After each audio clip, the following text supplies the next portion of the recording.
Say that again for the camera. No one knows who Mike. No one knows who Mike DiLisio is. And with that lovely endorsement from Robert Geisinger of Arcane Wonders, I'm going to pan around here. This is a little bit of a meeting setup for publishers, for international publishers. And so you've got Japanese designers here who are showing off some of their games that they would like to potentially get to a wider audience. And so they're showing off some of their games here. And you've got publishers from different areas that are checking these games out. And a lot of times this is how games get into wider distribution. So you never know. One of these games may get picked up by a publisher, perhaps maybe Bright Eye Games. Mark Cook of Bright Eye Games, who is an astute curator, connoisseur and curator. He's brought over so far Sumo and crew taking Catchy Cat. That's coming up, right? Yeah. UK Games Expo. Very nice. So maybe you'll find the next big thing here. Maybe. All right. This game right here is called Hanami. And right over here we have the designer of the game, Aki Watakabe. Hello. And basically the theme of this game is just like the name suggests, flower viewing. So of course in Japan a very popular activity, especially in spring, going to a park and having a picnic and looking at the wonderful cherry blossoms, right? Yes. And right over here, this is the center of the game board, right? Okay. And the aim of the game is to basically reserve a spot for your picnic for the flower viewing, right? I'm going to actually come around so that we have the numbers oriented. Yes, certainly. I am that person. I want to be the one to see them as the player sees them. Okay, so They're trying to pick their spot for their picnic, you said, yes? Exactly. So basically throughout the game, you will be placing these glass pieces on this board, on the numbers. And at the end of the game, the group that you have of your color with the most pieces will be counted for scoring. Okay. So for example, if you have these 6 pieces in the end, you would usually get 6 points for that. Okay. But because you have a corner piece here, it will be doubled, so it will be 12 points. Right? Okay. So the corners in this game are very important. They will double your points at the end of the game. Right? It's a pleasure. Let's get one more look here at the box. So the structure of this event is that every, I believe, 15 minutes or so, people are moving from one table to another. And so they're just getting a quick chance to look through some of the games. And so it's been pretty interesting to see. This particular game is being done by Hisashi Hayashi, which is a designer of quite some renown, designer of many different games, and I believe he's showing off Extreme Mission, which is, I believe, his newest game here. So just a quick glance at that. We just took a look at the Tatami game, so that's very interesting. Here we've got what looks to be called Ortho Gnomes, and this is a game that has some three-dimensional elements that you can see there. Some really beautiful production going on here. I believe this is maybe a deluxe edition of the game, and I believe this is the standard. And honestly, they both look beautiful to me. So very intriguing look there. Yes, we have. Hello. And so as you can see, every designer here is a game they're showing off, and people are taking a look at all of them. I've actually heard about this mushroom sort. This was one of the titles I was looking at on the Tokyo Games Market preview list, and I think the art is adorable in this game, and also looks like you've got some cute wooden mushroom meeples, so you can't beat that. This looks to be a game called Charge. And so you've got Mark from Bright Eye Games right now. I introduced you to earlier. He's taking a look at that. And here it looks like Traders of Carthage, which, gosh, I want to say, oh, I see. I played Traders of Osaka.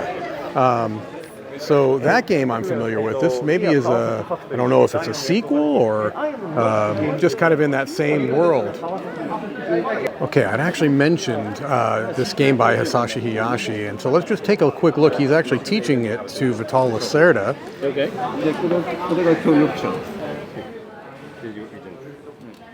で、目的は各レベルのミッションを1個ずつ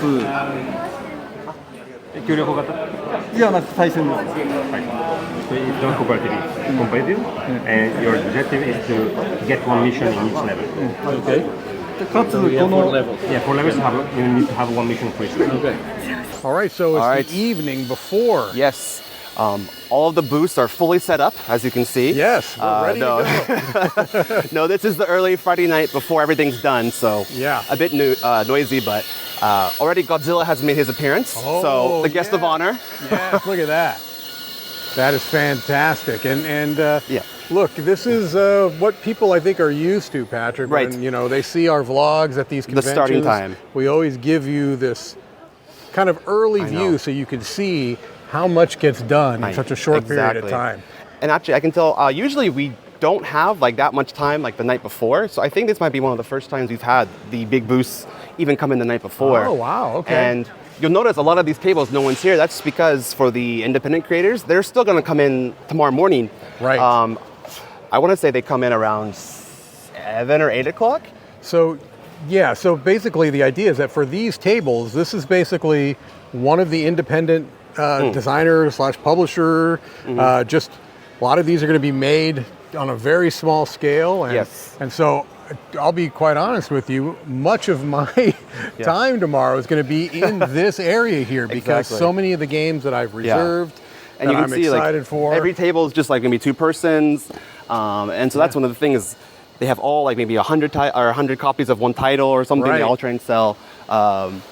So all this space is for like every single individual creator or maybe small group of creators. Right. And that's one of the things that, to me was always so unique when I would look at videos and see footage of Tokyo Game Market is just, this is not something that I think really has an analogous, situation in the United States. I mean, we have small kind of little areas within our larger conventions, but nothing quite to this scale, I don't think. Perhaps people will correct me in the comments, but for the most part, I feel like this is still something that's relatively unique to the Tokyo Game Market. Yeah, I mean, I can't speak for the whole world like you, but from talking to many people from many countries, it always comes back to that Japan is where they come to find those very independent creators, Right. where they have a lower budget and they just have a great idea. Yeah. The examples I always go to are Love Letter was a game that was picked up here. Yep. Cat in the Box was picked up here. Right. Many of the games that ArcLight puts out are discovered by people sitting at these tables. So Well, and one thing that's interesting too is that I think that's unique to Tokyo Game Market is they actually sell vehicles here too. So yes, exactly. But it's actually a game you have to figure out how to get in, and then sometimes you have to figure out how to use the brake once you get started. Okay. So if you can't solve the puzzle, you're in trouble. There's a couple of vehicles I've already got my eye on, Patrick. So I'm hoping that I can get a chance to get there early enough and see if I can solve that puzzle. Yeah. And so this is. Is this would you call this one of the halls, or is this all really considered one big hall? Well, definitely the halls are numbered. So we're going to we're coming out of hall 7, going to hall 6. Okay. In terms of, it's unlike Essen or something. There's not so much of. There is groupings and stuff, but a lot of times you're going to see things that are just kind of all these independent people all sitting together. Oh, well, that logo looks familiar to me. Is that?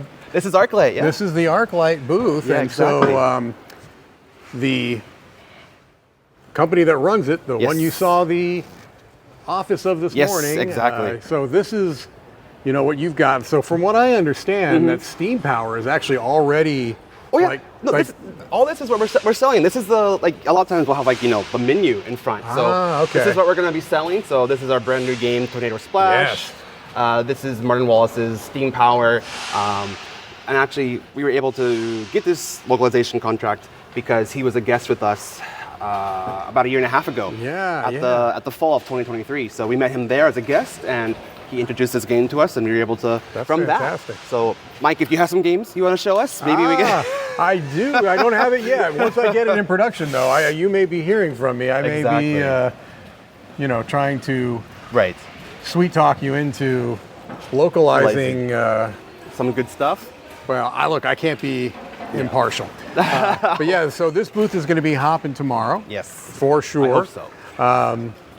You saw a little bit earlier when in the Akihabara video, the Yellow Submarine. And so they've got a booth here. So yeah, a lot like other places, I guess, as well, we also have, the retail stores come. Sure. And they often have, event special prices that you can have. Right. Things like that. Yeah, no, that's great. This is, you were kind of trying to describe to me the size and the scope. Right. And I think you were comparing it to maybe about the size of Hall 3 at Essen. I was saying like Hall 3 plus maybe a little bit more Yeah. is what I just feel. I'll tell you honestly, this is a bigger space than I expected. Okay. Well, that's Yeah, good. no, it really is. It's a bigger space than I was expecting.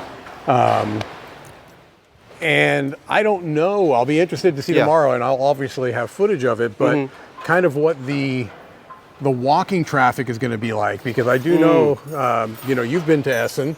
Yes, yes. You've been to Gen Con. Yes. You know what that... I will say, Oh, Ushibakoya. yes. Very excited about Ushibakoya. Do you want to look inside? I Please, can't. let's open up these boxes right now. I wish, but I would love to have never, just never video do. evidence of that. That's perfect. Yeah, continue on here. Hobby Japan. Yep, I Hobby know that Japan's a big they've one. they had a booth at Gen Con last year, but unfortunately, and if I remember correctly, they had some issues with customs, so they were not able to bring. They had a booth, but I don't think they had their games there. I don't remember specifically about Hobby Japan, but I do know there were a number of booths at Essen last year that, were stuck in customs. So that was definitely an issue. So I wouldn't be surprised if Hobby Japan had the same problem. Yeah, well, that was in Gen Con specifically. Or Gen Con, I don't okay. think that was the case. I'm not sure if that was the case at Essen, but Well, I do actually always remember. international shipping, wherever you go, is going to be problematic. It is. And so you can see, I think you can get a sense, and you'll get more of a sense when everything is kind of filled tomorrow. But yeah, this is a big space. Well, and you mentioned the foot traffic before. Yes, sorry. I would say compared to other places, there's more space in between. Okay. And also just in general, because these are tables, if it does get crowded, it's a little bit easier to adjust to make room for people. But Right. I would say we definitely get lots of people. Biggest board game event in Japan, so there's definitely that. But I don't have that, sense of claustrophobia you might get Yes. at an Essen or a Gen Con or something. So Another thing I think that is interesting to point out is that unlike at Essen, and even to a smaller extent at Gen Con, but certainly at Essen, these small tables, they're not there to do demos. As you can tell, there's just no space. These are strictly places where they're going to be selling their games. And so I think that also can maybe help a little bit with the and just to clear, that's mostly quite true. It's hard to demo here. It's not impossible. So for the most part, you put your stuff, and depending on the game, there is available demo space and things like that. But a lot of times people have like a tablet that's showing the gameplay or things like that people can watch while they're here.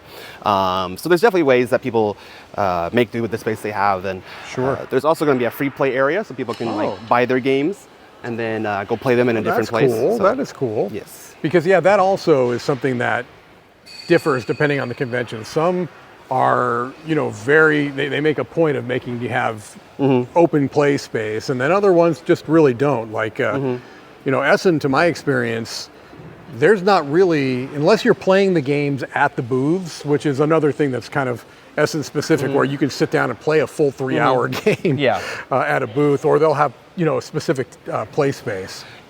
Exactly, and so kind of mentioning play space and international exhibiting. This time we have 2 international exhibitors. So this is like the TMPA. This is a group of different smaller publishers from Taiwan, and they're kind of sharing this booth together, and they're going to be here tomorrow. So they're one of our exhibitors who signed up for our international exhibitor booth. It's great, Origame I'm definitely familiar with. I was able to talk to them, over a video call, and they were very, very excited to come and exhibit with us. And over here we have the Conquest miniature series. This is by the company Parabellum. So they're also a overseas company. So one of the biggest benefits of this is, you can see other people are kind of setting up their walls and stuff. And when you pay as an overseas exhibitor, we do this all for you. You know, these guys didn't do this themselves. We took care of it for them. It's part of the price they pay, and their posters also are put up there for them. So that's great. That is definitely part of the benefits of signing up for the overseas exhibitor package. Yeah, so just make sure that Tom Vassell understands. So if there was to ever be a Dice Tower booth, you would handle all this stuff. We'd show up and we basically would just be ready to rock and roll. Yes, if you signed up as a overseas exhibitor through our specific package program, you would send us like the data for the posters. You would confirm, you know, the blueprint of your booth, and then you know you could be at your hotel out drinking tonight, and you come here tomorrow, and this would be what you would see. And you just have all you have to do is put your games and stuff, your own, you know, goods. All right, well, Tom, just skip that drinking part, but otherwise. I'm just saying, I can see the Dice Tower branding would look very nice. I agree. Very nice in this hall. Well, I know you also have some Korean publishers who are here. I know Plate Games is here. Yes. Korea Board Games, Korea Mandu Board Games, Mandu, and also here we have the mascots of the game market. We've had these for a really long time. Those are great. Their names are Chip, Koro, and Ban. Chip for, you know, he's always holding a poker chip. Koro is like the sound that makes when you roll a dice. And he always has a dice on his head. And Ban is like, you know, the game board. Got it. Yeah, so they're kind of named after components that are always common to board games. And you've got, you know, actually I'm not sure, I guess it's a monkey.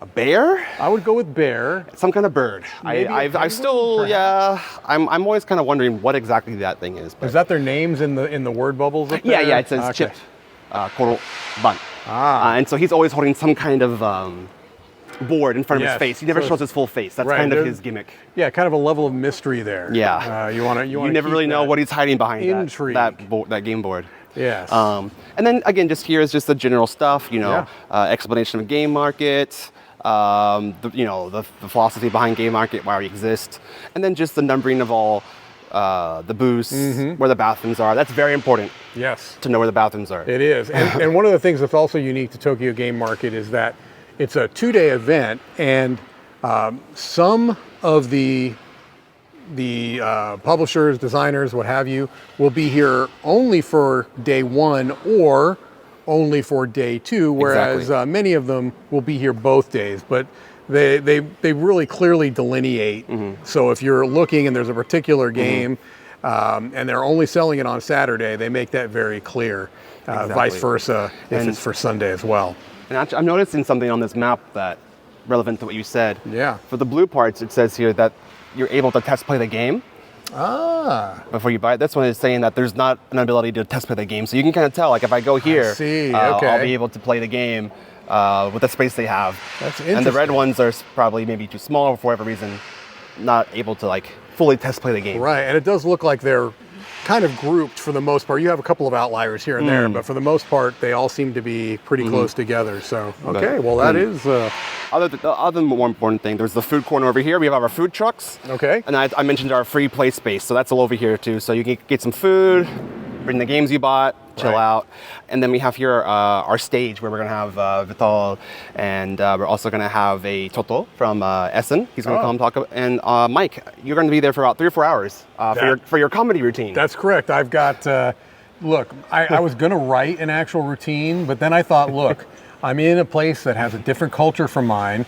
I'll just riff off the top of my head about all things American, and I'm sure it's going to go over very, very well here. American, culture-specific jokes are very well understood here. They definitely understand our sarcasm and our humor. And I'm also very hip, and so I'll just try to talk about things that you find on the TikTok and the Vine and the MySpace. So, yeah, they don't know what they're in for. I'm really excited about bringing my special brand of stand-up comedy. Exactly. And then just, last things here, just a schedule. So again, the time that Lacerda will be on stage talking. They have kind of like a murder mystery, kind of acting thing. That's really big here. Yeah. And so they're going to have some kind of thing played out on stage. And then you have your RPG Rakugo, which is kind of like a historical, cultural comedy. It's like comedy with Japanese, and again, the announcement for Spiel Essen, or discussion for Spiel Essen, and everything like that. So You Yeah, got because everything you need. this is the first year, if I'm correct, that Tokyo Game Market as kind of an entity is going to be at Essen. Is that right? Like you're going to have some type of like a... Well, we were actually we had space shared at our ArcLight booth last time. Oh, okay. Where the games you were looking at just back a moment ago. Yeah. We brought those with us, and we had like part of our booth was just showcasing that. So even people who weren't here this time were able to see the games from last time, and we presented that. And I do know that went well. So we're trying to have more and more of a presence every time, and and have more people learn about Game Market when they come to Essen or wherever else we might be. So. That's fantastic. That is fantastic. Yeah. Looking good, and I'm really looking forward to seeing this when it's filled with all of those games on my way too large list. And then we have another guest of honor just coming out behind these boxes. If you look carefully. Okay. Oh, who's that? Here, let me zoom. That is everyone's favorite Smurf. That is Stitch. So is that from Lorcana? Yes, that's art from Lorcana. The third chapter or set is going on sale for the first time in Japanese from tomorrow. Okay. And you're like a cycle or two behind here from... I believe, don't quote me, but I believe in American English they're on number 8. Okay. And so yes, Lorcana actually came out, I want to say, early this year, like January. Okay. So they've been releasing the new sets every 2 months. Okay. So yeah, I think it was January, March, we had the second one. And then, right now, May, we get the third. So they've been coming out at a pretty good pace. All right, so Patrick, I'm going to put you on the spot. Okay. What are your expectations for the live-action Stitch movie? Who owns your company, by the way? Do you have anyone? Are you bought out by somebody? We're not owned by Disney as far as I'm concerned, as far as I am aware. So I will say, in general, the live-action adaptations have met my expectations. That's all I'll say. I got it. Well, look, I can be a little bit more explicit. My expectations were terrible, and I refuse to even watch them. So I'm just going to assume that they're terrible. Yeah. But I'm sure I'll upset some people. So my apologies if you love the live-action Disney movies. It just is not necessarily interesting or intriguing to me. I think, Mike, you're probably pretty safe. You're not going to get too many hater comments this time. I'm just waiting for Aladdin 2, Jafar's Revenge, to be made into a live-action film. I'm saying with Daniel Day-Lewis, honestly. Okay. I think that Jafar, he would make a fantastic Jafar. Okay. Well, you never know. Dreams can come true. Still going strong here with the designers showing off their games to the publishers. Looks like Robert's getting a look at the game we looked at earlier. So he'll find out about this game just as we did a little bit before. So this is the Onkan game and set in Japan. And this is a smartphone application, and when you scan the cards, music play like that. It's because these cards include IC chips. Okay. So for like that, this is a transparent cards. Okay. Okay. Like that, and you can hear the sound of cards. So you can play 3 modes. Application play the one sound.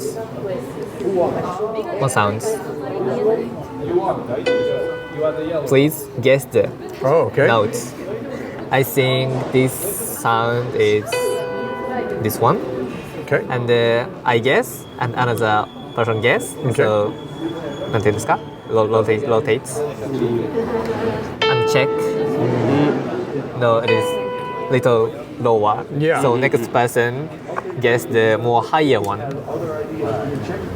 No, this is lower. No, this lower one. So the low, high. So this one. No. Too high. This is too high. So this is the correct one. Yep. Yeah, like this game. So when you get the 5 cards, you will win. Very nice. And the name of the game, is this the game here? This name of the game, this one. Onkan. Perfect pitch game. Perfect pitch game. All right, Sorry, now. Oh, that's okay. And then the back of the cards tells you. Yes, this one. Yeah. Yes. Now this is only for the Japanese. Yes. But we will make this application to the many languages: English, Chinese, French, Deutsch. So the card is Japanese, but when you install the application, you can play any language. Right. That's great. That's great. Very interesting. Yes. Thank you for showing the game. Thank you so much. Looks very, very interesting. Thanks so much.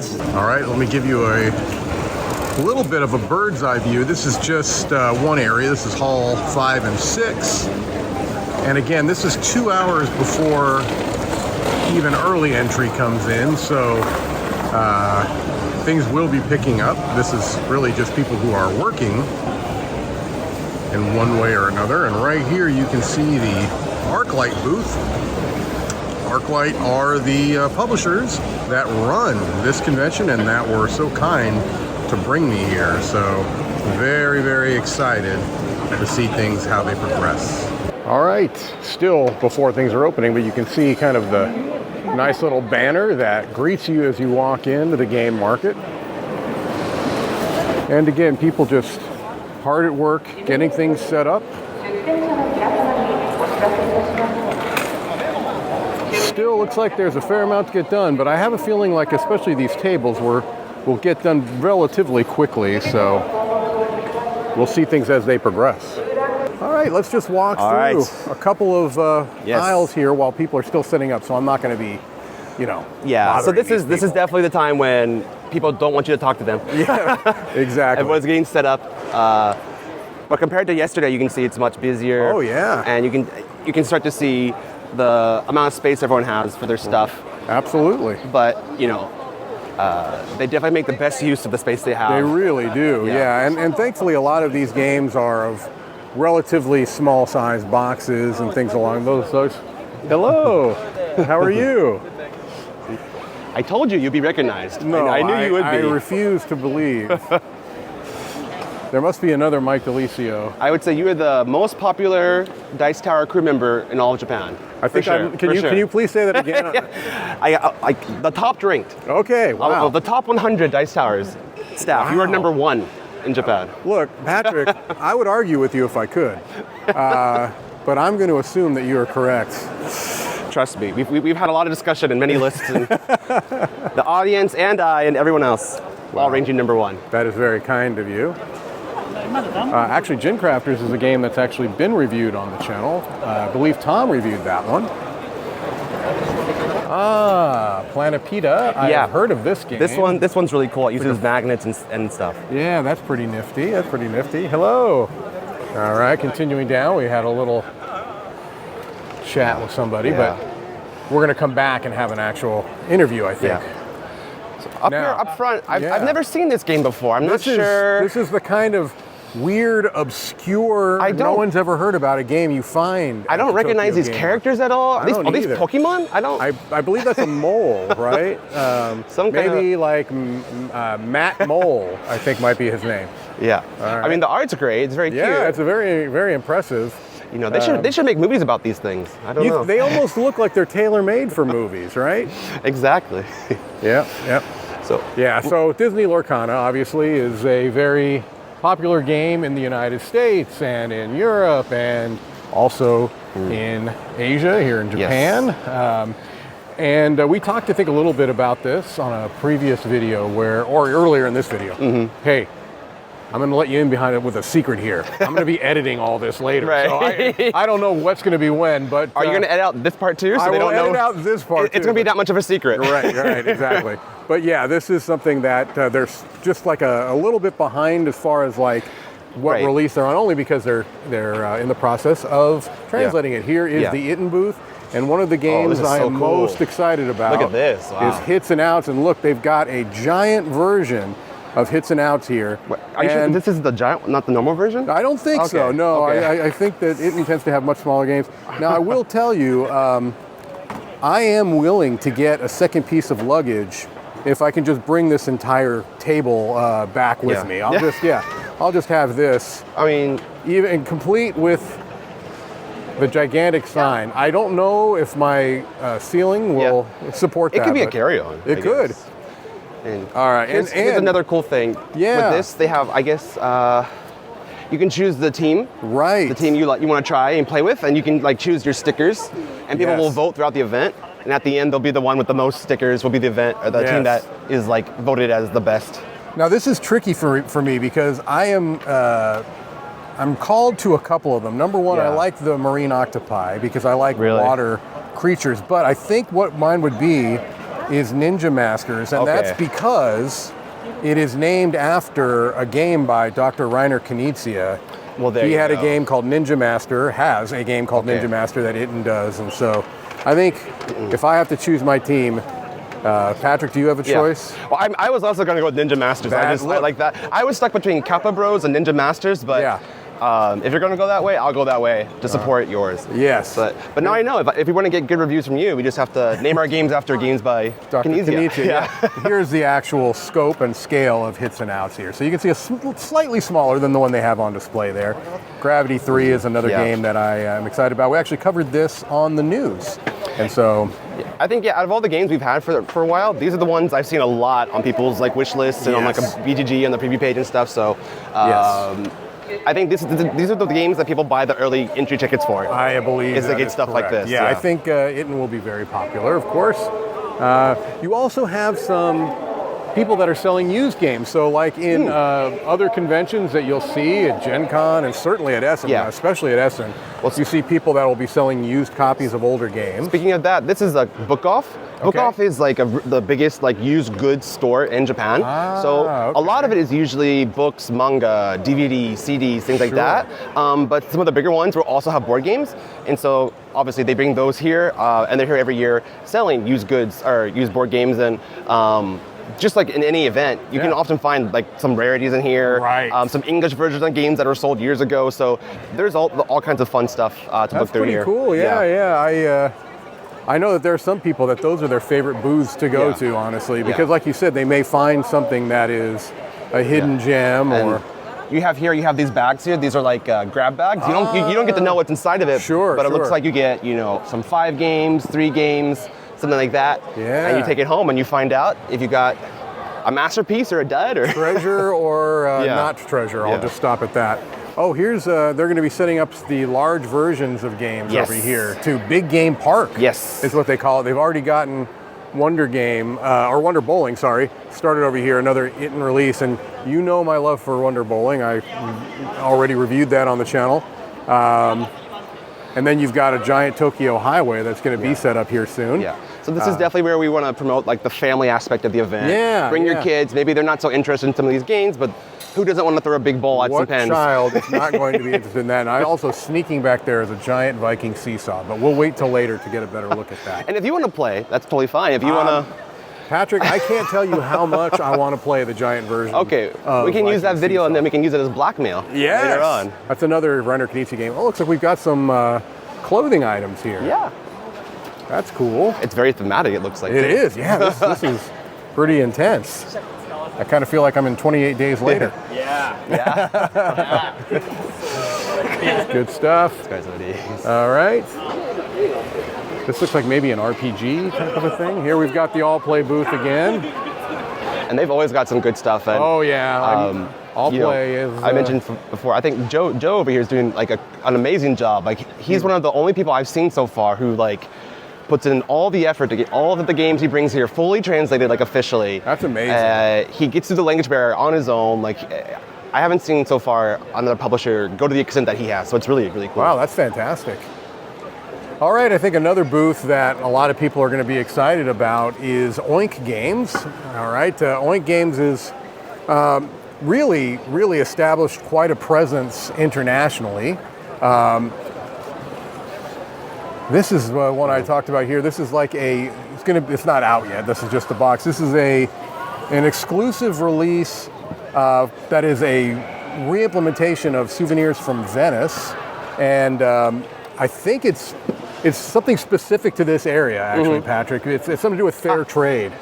So I don't know that much, but it is definitely talking about fair trade, gift like souvenirs, fair trade souvenirs. So I'd have to check later some of the specifics, but it has like wine, looks like coffee, tickets and stuff like that, candy. So it looks like it's the Japanese culture of when you go visit someplace, you bring like a present, a souvenir, and stuff like that. That's awesome. Yeah. So I'll definitely be taking a closer look at that. I'm also interested in Dying Message. I'm also interested in Wiggle Roulette, Pedicate. Yeah, there's a lot of games from Oink that are of interest. I'm going to try to make sure I'm not getting other people's way. Wow, that is a giant version of 9 tiles. It looks like 9 tiles. I've never seen an Oink box that large. That is bigger than usual. Oh yeah. That is much bigger than usual. One says it's the premium. Oh, okay. So like a deluxe edition. Okay, 9 that's tile cool. premium. Very, very cool. And then Premia.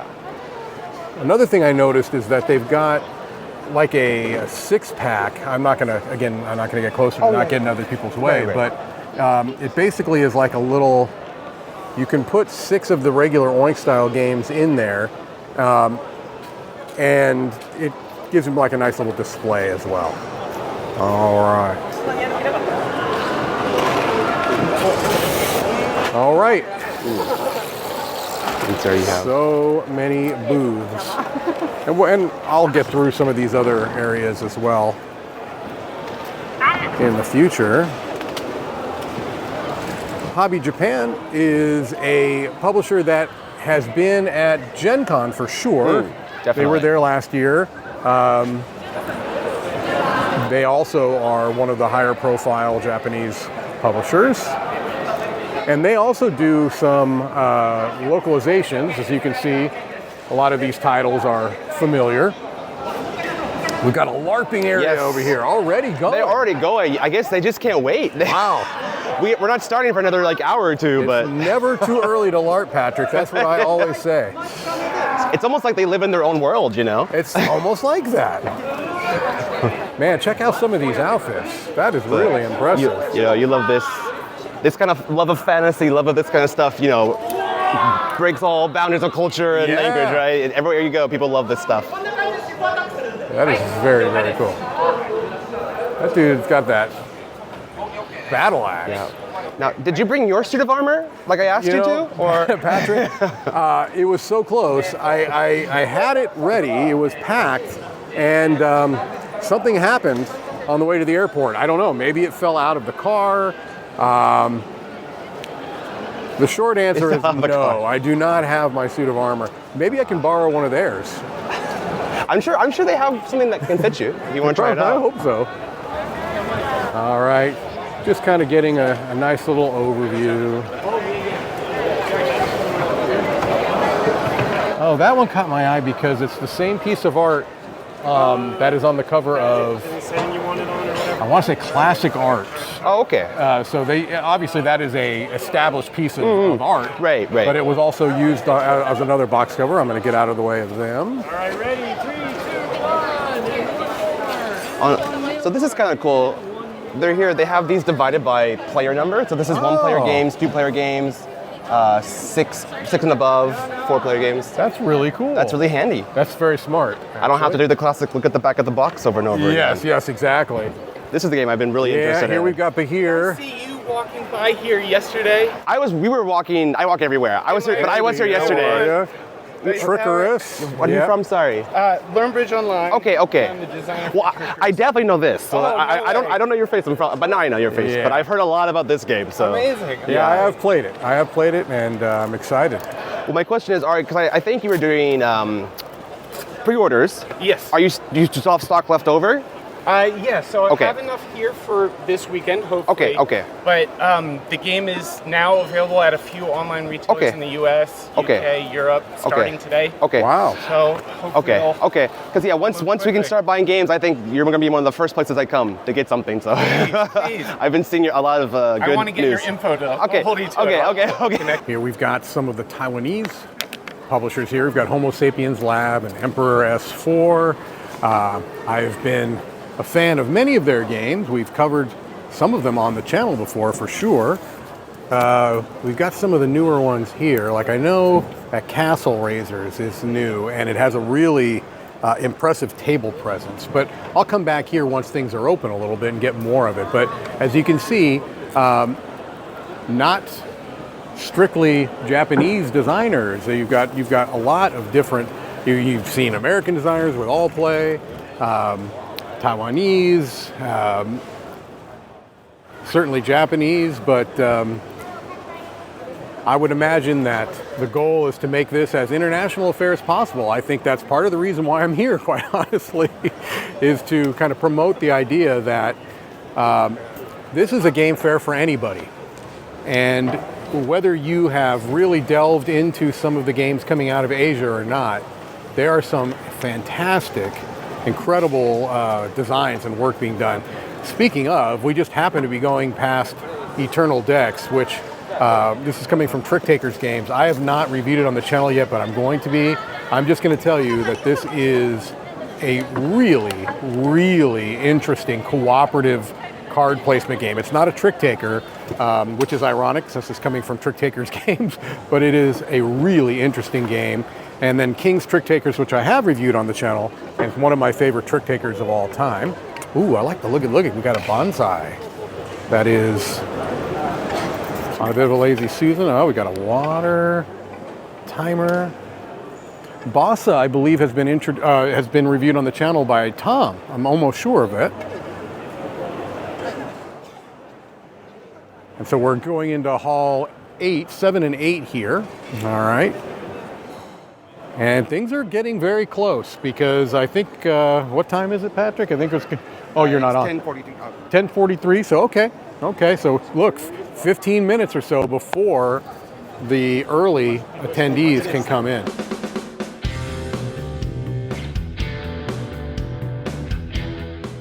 Hey everybody, thanks for watching another video from the Dice Tower. Hey, you want to learn more about us, communicate with us? We have a Facebook group, we have a Discord channel, lots of different ways to get involved with the Dice Tower. And you can find that in our Linktree link below. So just click that, it will take you and you can communicate with us on Facebook, join our Facebook groups. There's lots of cool things that you can find and become part of the Dice Tower.